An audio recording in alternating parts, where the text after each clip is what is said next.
amigos, welcome back to my YouTube channel. My name is Emma Bennet and I am the author of 7 contemporary romance books and 1 children's picture book.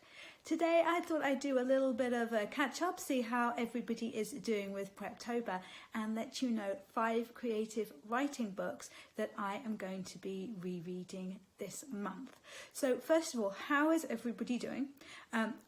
Personally, I'm a little bit stressed with the whole Preptober thing. It seems that my manuscript idea is just evolving into something very different, and yeah, I'm struggling to properly pin it down, and I'm getting a bit worried because the days are going by and it keeps changing, so the planning really isn't moving forward. Everything's just different, so I'm really gonna have to kind of pin stuff down and focus on one particular storyline and what I want to be writing about, and in particular things like what my characters are going to do for their careers, because that's going to really affect the storyline.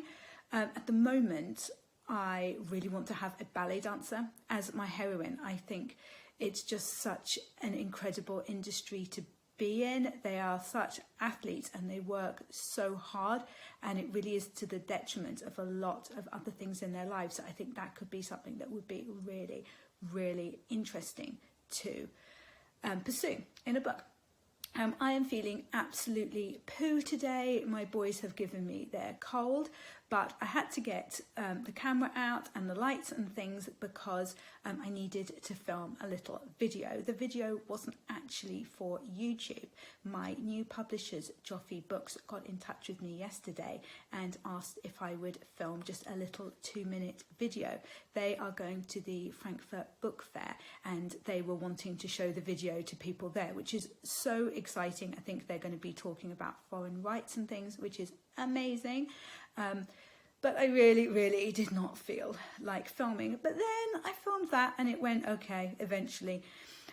It took me like an hour because I was trying to set up like a backdrop with a load of books in the background, but it was in a really dark corner. My house is really difficult to film in, and I couldn't get the lighting right, and it was a nightmare. My dining room just looks like something just terrible happened, like there was an explosion and there's stuff everywhere. So eventually I gave in and just did it like with a simpler background that I could use more natural light for. But yeah, so I finished that and then I was like, okay, look, I got a bit of makeup on, like I'm out of my sweatpants. Why don't I film a video for you guys? Because I've been meaning to film this one for a couple of days.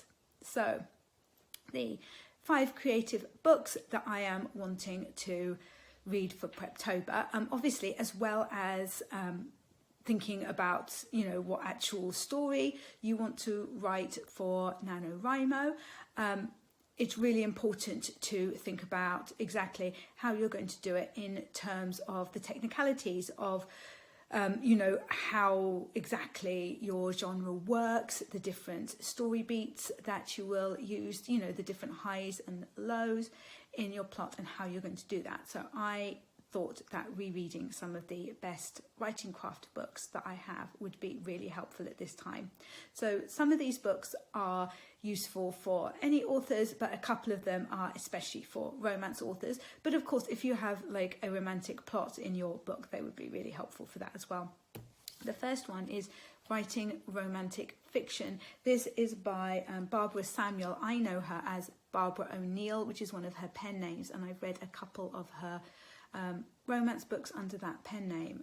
They were excellent. So when I realised that she had written a writing craft book, I knew I needed that. I've read this once or twice, definitely.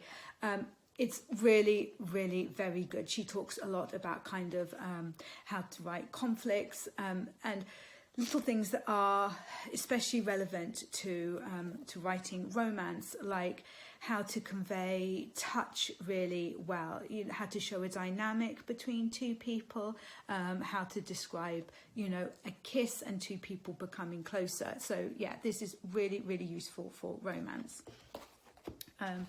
The next one is another one that is especially for romantic fiction, Writing Romantic Fiction by Kate Walker.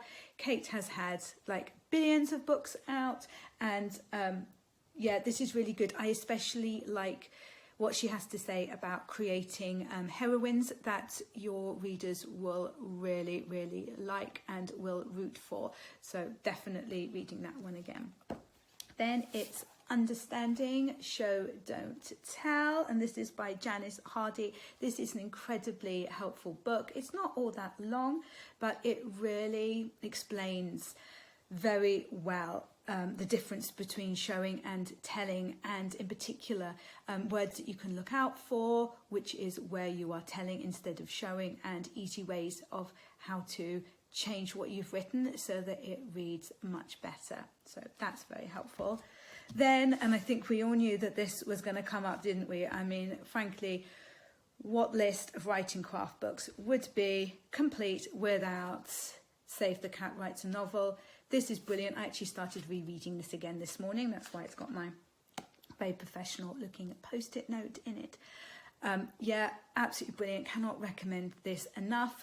Whatever genre you write, the concept, if you didn't know, oh, and it's by Jessica Brody. The concept is that all great stories have beats, and this is based on a concept that is used for film scripts, and then it has been kind of modified a little bit to make it for novels, so that you know when certain things are supposed to be happening, so that the story carries along naturally, and so that it reaches a satisfactory conclusion at the correct point, and that it keeps readers wanting to read the whole way through. Then the final one is a little one which I've only just read last month, Romancing the Beat by Gwen Hayes. This is only a little tiny book, but it is so helpful, especially when used alongside Save the Cat. She has some brilliant ideas, the different points in a relationship that need to be charted in a novel. So if you write romance, honestly, get yourself a copy of this one as well as Save the Cat, and you will be saving yourself a lot of heartache.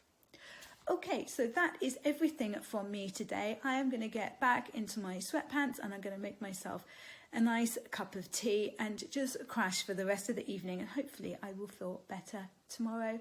I do hope that you enjoyed this video. If you did, make sure that you subscribe if you haven't already, like, comment and boop that notification bell so that YouTube will let you know every time I have a new video out, and I will see you in the next one.